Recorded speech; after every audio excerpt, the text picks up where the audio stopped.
Hello and welcome to another video where I want to show you one thing you really should know about the KMA audio machine's chief disruptor. Disclaimer, this is not the greatest pedal in the world. This is tribute, kinda, by accident.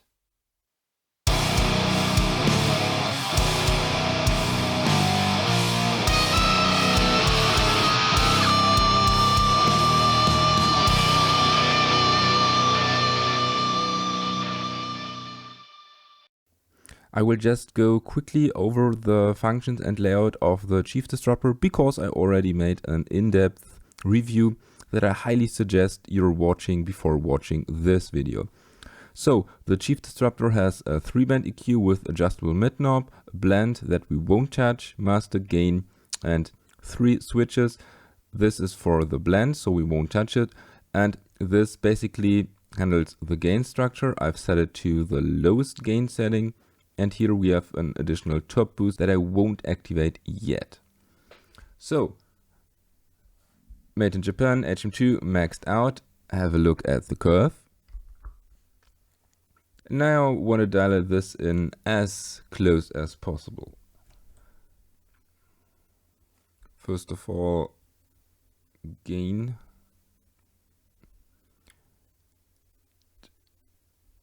Now let's add some level, let's activate the mids as well. And first of all, let's see if we come close with the frequencies.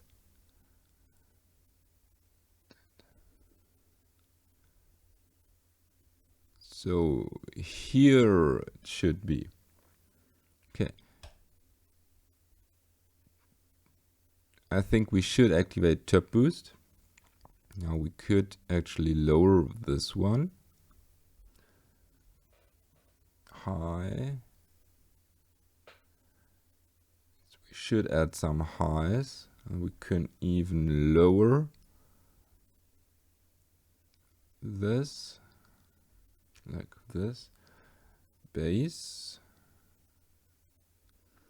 The problem is that when I add bass, we don't get this mid gap that's on the HM-2, so I don't think I'm going to add much.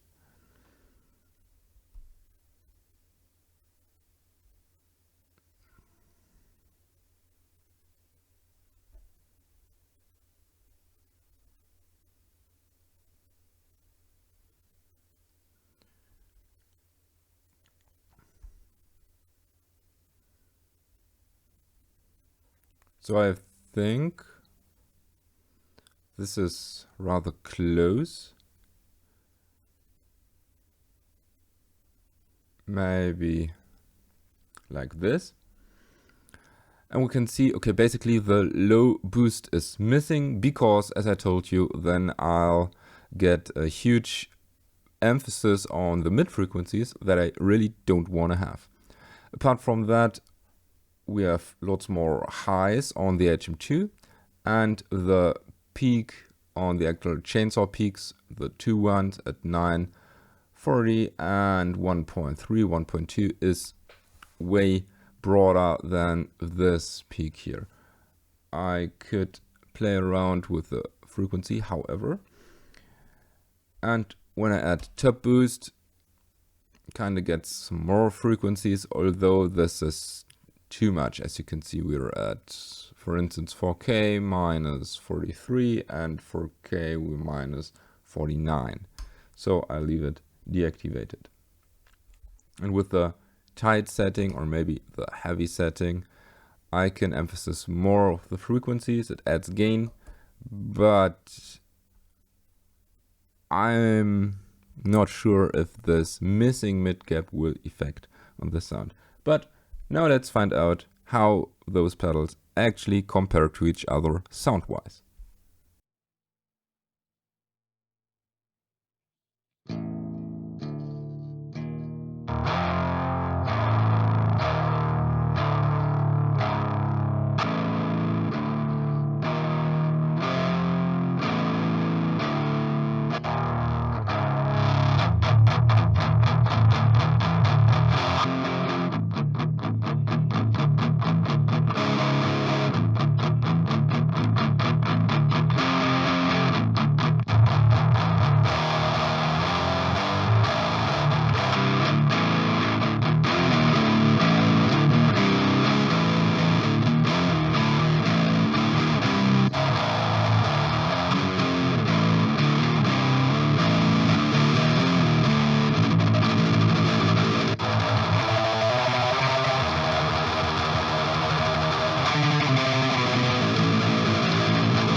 So first things first, KMA didn't design this pedal to be an HM-2. It just happened to be able to chainsaw because of the mid boost and the mid frequency. When you set it to about 1.1, 1.2, 1.3K, it just chainsaws. So with this in mind, this Chief Disruptor does a really cool job with its chainsaw capabilities. I don't see myself use this exclusively because the original Boss HM-2 is more gnarlier, it's dirtier, and it's just more brutal than the Chief Disruptor. But the Chief Disruptor has this modern approach. It seems to be tighter than the HM-2. It also has less gain. That's also cool if you want to have a transparent sound. And as with the dead stack, I think this is a really cool complementary sound if you want to go a full chainsaw, but not only with one pedal. Apart from that, the greatest thing that's lacking for a full chainsaw is the capability to cut the 200 Hz region. And well, I don't care because I already explained to you. And the bass boost is too broad. So when I boost it, it gets muddy. As far as different amps go, in front of the drive and the distorted amp, both pedals actually sound really similar, and you really have to A/B them constantly to find the difference. But once you spot the difference or you hear it, it's quite prominent. Front of the clean amp, the differences are huge, but that's totally okay. So let me know down in the comments, what do you think about the Chief Disruptor and its chainsaw capabilities? Just leave a comment. Oh, and if you want to support this channel, check out the links in the description. And with this said, thank you for watching. Don't forget to subscribe. May the force be with you and have a nice day.